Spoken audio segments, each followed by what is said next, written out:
3 billion years of floating atoms, 6 million years of early hominids, and then around 4000 BCE, in the fertile lands of Mesopotamia, we stopped walking and we started planting. The citizens of Uruk transitioned to harvesting cereal grains like wheat and barley, abandoning the hunt for a managed food source. But this reliable supply came with a biological cost. The average height of men shrank from 5'9" to 5'3". Women shrank to an average of 5 feet flat. We traded the super athletic bodies of our hunter-gatherer ancestors for smaller, landlocked frames. By creating our own food, we birthed a permanent surplus, and a surplus requires management. For the first time in human history, the egalitarian structure of the wandering tribe was replaced by a rigid, stationary hierarchy. Someone had to sit at the top of that new hierarchy.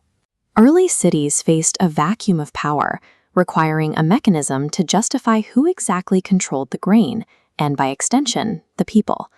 In 1772 BCE, Babylonian ruler King Hammurabi ordered a 7-foot-tall stone slab, etching 282 absolute laws. These codified inequality into strict castes. A noble's eye carried a higher quantifiable value than a plebeian's or a slave's. Hammurabi built a society where justice was explicitly determined by class. He established a precedent that would dictate the next several millennia. Absolute power belongs to those who can convince the masses they are uniquely favored by the gods. This strategy of claiming divine favor spread globally. Early rulers realized that demanding taxes and endless labor was much easier when disobedience was equated with defying heaven itself. Egyptian pharaohs extracted immense agricultural wealth and massive peasant labor to construct pyramids. These literal mountains of stone served a singular purpose: to preserve the pharaoh's physical form and secure their immortality as living gods. Over in China, early dynasties operated under the mandate of heaven. The cosmos itself allegedly granted the emperor the absolute right to rule. This mandate remained unquestioned until severe droughts, famines, or floods signaled to the population that the heavens had withdrawn their blessing. The Roman Empire opted for a more direct approach. After absorbing their neighbors and crushing the remnants of their own republic, they relied entirely on the physical might of the sword. The legions marched outward, subjugating entire populations from Britain to the Persian Gulf. Whether a leader claimed to speak for the cosmos or simply commanded the largest army, the ancient world operated on a singular mechanism: the complete subjugation of the many to the few. But as these empires grew increasingly massive and brutal, a backlash formed. Philosophers and spiritual leaders began to emerge, offering ideas that directly challenged the authority of the absolute state. In the Indian kingdom of Magadha, a prince named Siddhartha Gautama abandoned the opulent hierarchy of his palace. After witnessing sickness and death firsthand, he realized human suffering was an inevitable equalizer, leading him to reject his royal status in pursuit of spiritual enlightenment. Under Roman occupation in Judea, a carpenter named Jesus of Nazareth began preaching to growing crowds. His teachings bypassed the supreme authority of the emperor, making him a direct political threat. Roman law mandated utter obedience, leaving the governor, Pontius Pilate, with no choice but to execute him to protect the state. In Mecca, a merchant named Mohammed denounced idol worship and gathered a following that quickly spread across the Arabian Peninsula. He united warring nomadic tribes not through geographical conquest, but through a shared spiritual faith. For the first time, the word stepped onto the battlefield. Ideas of spiritual equality and moral duty were actively competing with the sword for control over the human condition. By the Middle Ages, much of the world was locked into feudalism. A rigid social pyramid placed serfs at the bottom, bound to farm the land, while kings and popes sat firmly at the top. But this structure would soon fracture under intense external pressure. This map visualizes the rapid, terrifying expansion of the bubonic plague.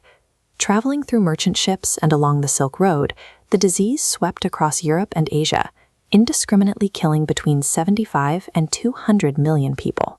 As this graph shows, that staggering death toll had an immediate economic consequence.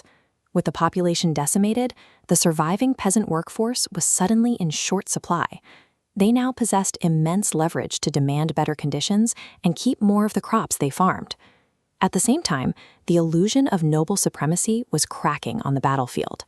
During the 100 Years' War, a 16-year-old peasant girl named Joan of Arc led French troops to a stunning victory at the Siege of Orleans, proving that military genius was not a divine right of the aristocracy. Between the demographic catastrophe of the plague and peasant-led military victories, the unquestioned authority of the Old World suffered a fatal wound. The masses were finally positioned to demand a seat at the table. In 13th century England, King John faced a political crisis. His barons, exhausted by his arbitrary demands and heavy taxation, organized a rebellion that backed the crown into a corner, forcing a world-changing compromise. The result was the Magna Carta.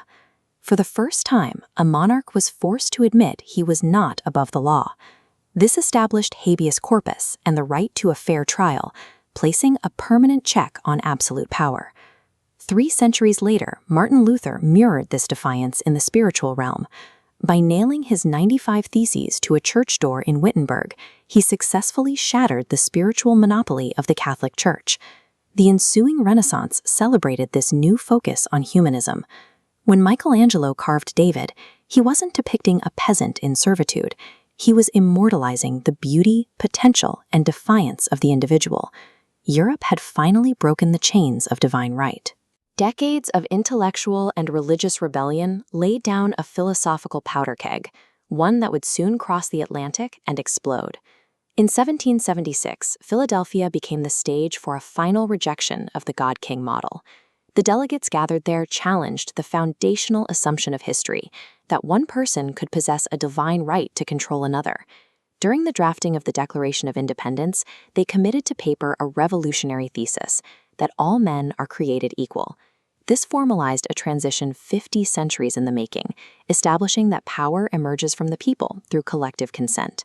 We spent 5 millennia laboring under hierarchies to reclaim the equality we surrendered when we planted the first seeds. Now that the mandate of heaven has been returned to the governed, the narrative of power is no longer about who commands us, but how we choose to command ourselves.